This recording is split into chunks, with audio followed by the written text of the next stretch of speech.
In this video I will show you how I made a future house banger with vocals even though I cannot sing at all. And it sounds like this.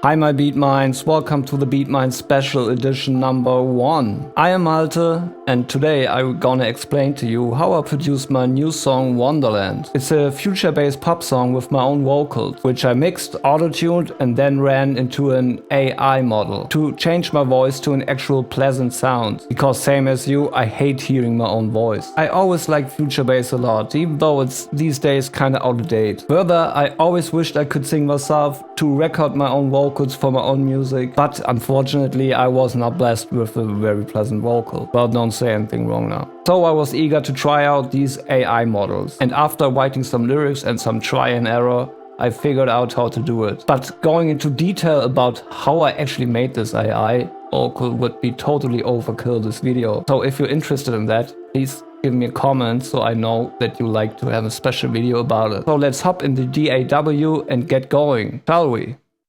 So we on the project. This is the whole project. I try to keep it organized for you guys. Usually I'm not as organized, but I want to be more, so I do my best now. Since you're watching, I try my best for you. We start the intro with some guitar ensemble, let's say, a guitar arpeggio and the guitar lead and a few effects. Let's start with the first guitar coming in.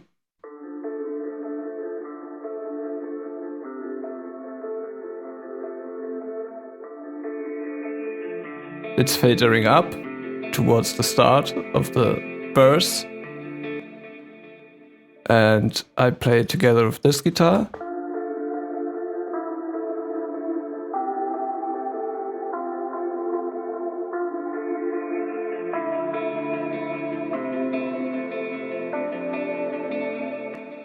They're both affected the same way. Some simple EQ, ping pong delay, very subtle though. Soothe to get the resonance a little under control. Guitars easily sound resonated. So, and here we also have the Valhalla room for reverb. Then we have a clock ticking in the intro and some vinyl crackle. Alone it sounds like this. A lot of reverb on the clock. And then a sweep into the verse. In the verse we start with this piano. Piano looks like this. I rolled it myself, or like I played it myself. It sounds like this.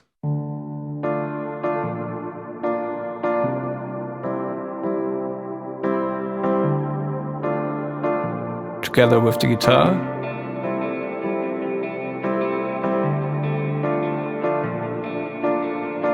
And with the other guitar comes in now.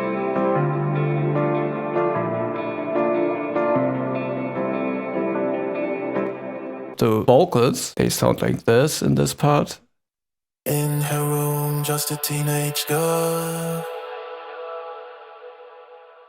lost in pages in a fantasy world. And all together it sounds like this. In her room, just a teenage girl. So, and then we continue going in the pre-chorus. We're starting with some drums. They sound like this. Filtered, some filtered rim shot with the kick. Opening up now. Coming snares, hi-hat.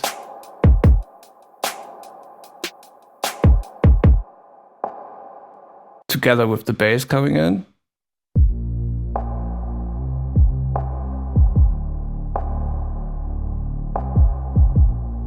That's a Reese bass, not much happening here. That's just saw waves where we remove the fundamental, unison, detune, filter down, and some stable sinus wave to compensate for the cutted fundamental. Then it continues the instruments, piano, guitar, guitar lead, and the vocal changes. That's all, and together it sounds like this. She escapes the pain with just a book in her hand, a refuge of the words, drifting in a far-off wonderland. And now comes the refrain. There is going a lot more on. First, the respace stays, just changing the notes. We have the piano changing. Sounds like this.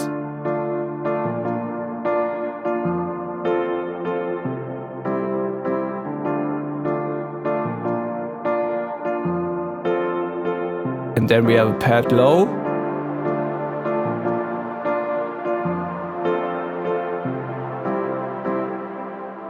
That's my favorite patch. I use it most of the time. It's this alti strings, very nice one. It has this pitch drift I'm always philosophizing about, but I like it a lot. If you don't have it in your portfolio, get it. So then we have a high pad also coming in. 1 octave higher, together with the low pad.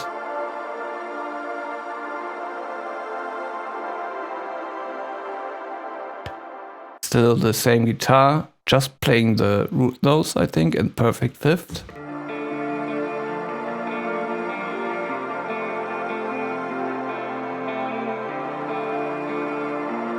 Then comes this guitar lead inside. Yes, enters.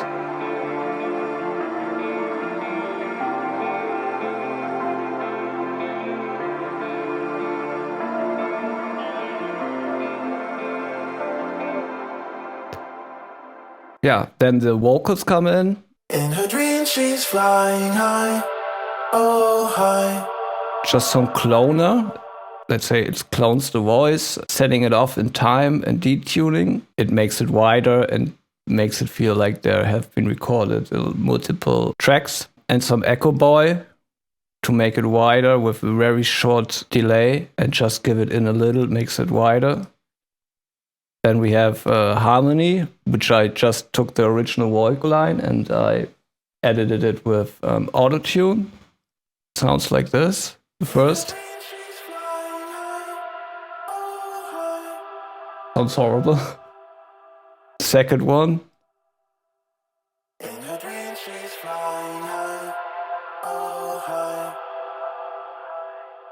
It makes more sense when you listen to it, for example, with the piano.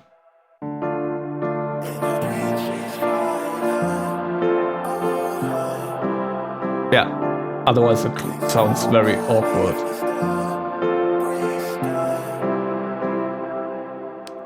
The choir is very sad. You don't want to listen to it by its own. It's actually only 2 lines I recorded. I think I panned them left, right, EQ'd them a little different.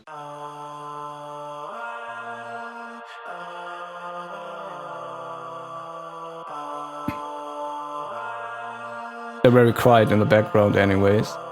Then we have the effects. Let's open it. We have hitting here, like the clock comes back in. Then we have a down sweep, an impact,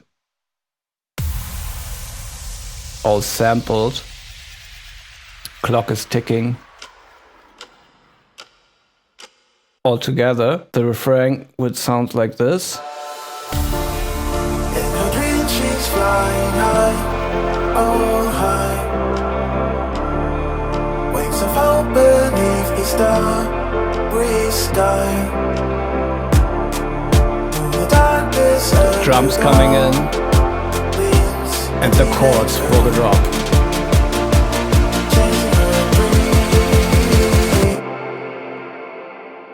So we'll watch the drums, nothing special. It's the kick and clap together with some snare roll.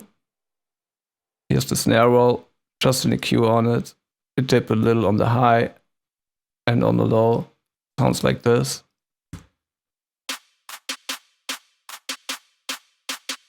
Then we have another drum fill here.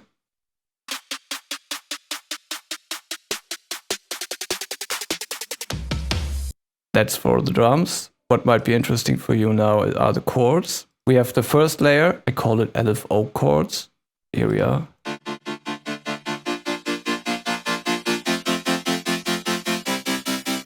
Coming up.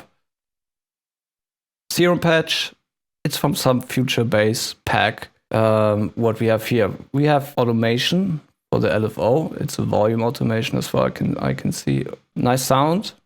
I cued it like this. It goes also to a group. I affected the group separately. I will show you afterwards. Then we have the second.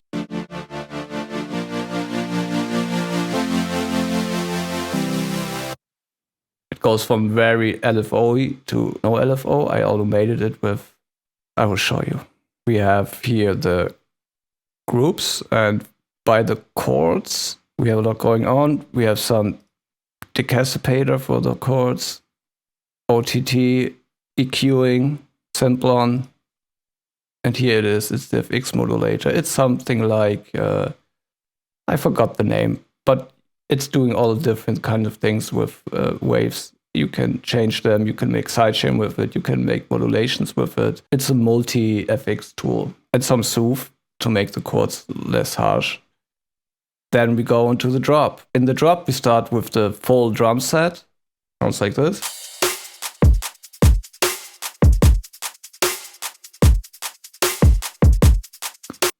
The kick. One snare. Slightly EQ. Another snare. Kind of snappy though. Then we have a very bright snare. The rim shot is only playing in the verse. Then we have a ride coming in. Some close tap.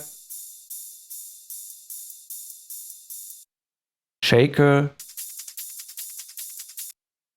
Some claps, like on the 1, 2, 3, 4. And drum fills. And that's the whole drum set. Then let's hear the full chords coming in.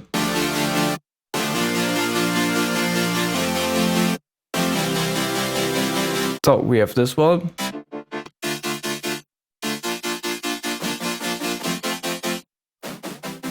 Second one.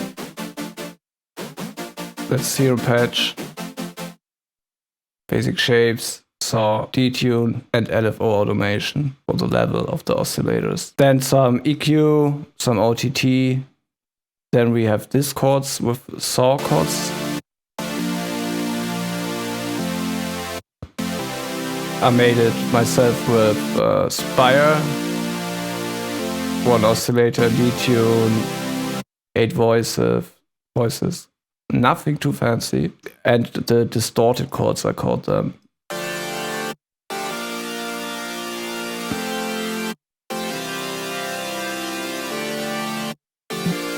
They're a little Martin Garrix-ish, I would say. And they're slightly playing another MIDI file. It looks like this.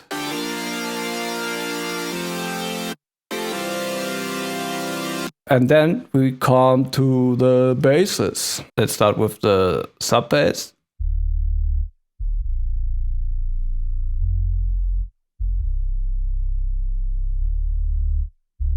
There we go. Some kickstarts. By the way, all the kickstarts, they are only triggered when the kick hits. It's not synced to the beat, it's only being active when the kick hits. Important if you don't want to have that classic 4 to the floor pumping. I can show you the sub bass as well. Sorry, this is how it looks, future bass. Well, I cut it the hell out of it. Not much left except the sub. Then we have the Reese bass I made.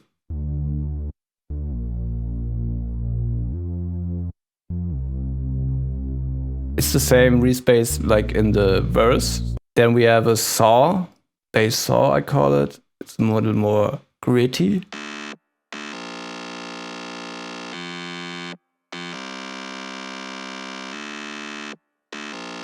Looks like this. Just some filtering, you can see here, and again some filtering. Sometimes I'd make it double. No special reason, it just develops like this. Next, the plucky bass.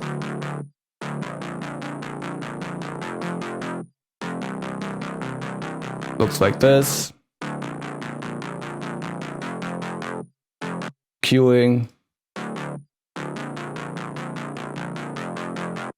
And together the basses sound like this. They're going in the group for basses. For the mid bass, the sub is not affected by the group because here I'm filtering and I have a different kickstart than the sub. The mid goes like this, it's a little shorter one. The basses alone sound like this.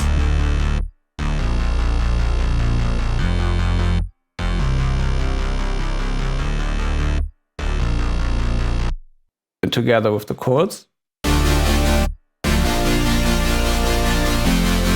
We go to the vocal chops.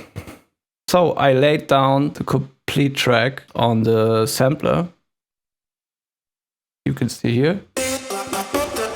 And I laid it down on the keyboard and squashed the hell out of it. Squasher is like an OTT just from Cubase. Then distorted it, decapitator, made it a little more attacky with the transient shaper. So it's cutting better through the mix. Then we have a reverb. Very long one. Ping pong delay. Usually I would do the ping pong delay before the reverb. I did it now like this and it sounded good, so I leave it. Then we have another EQ and some soothe to make it less harsh. And all together they turn out like this.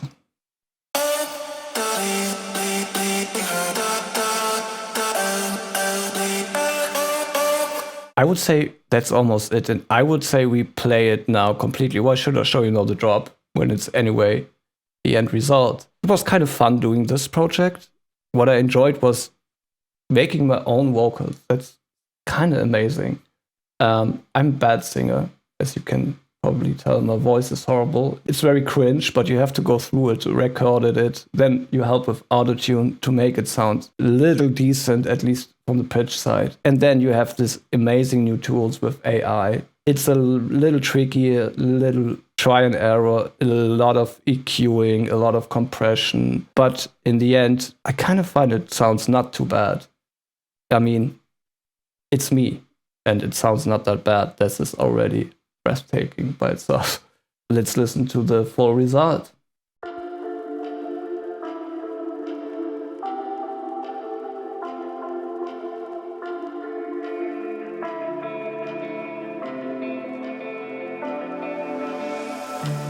In her room, just a teenage girl, lost in pages in a fantasy world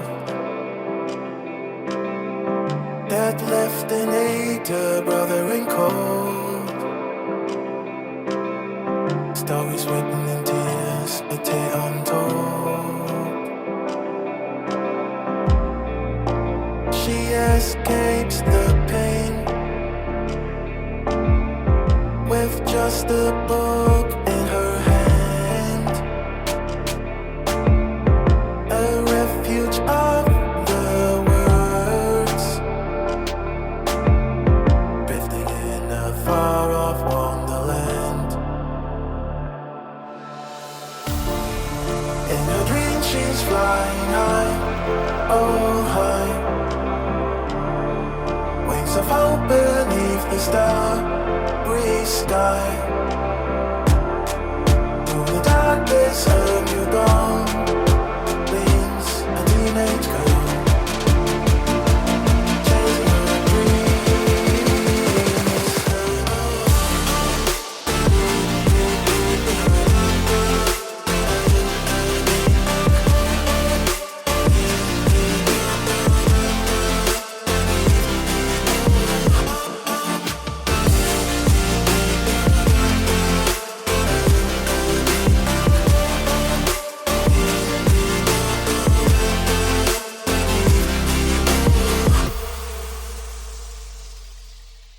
So, there you have it. BeatMinds Deconstruction Special Edition Part 1 is also done and dusted. I really like this one, so I would be really happy if you can give me your opinion, whatever it is. I hope you liked it and you had some fun, maybe you learned something, and I'm hoping to see you in the next video. Until then, I wish you a great time.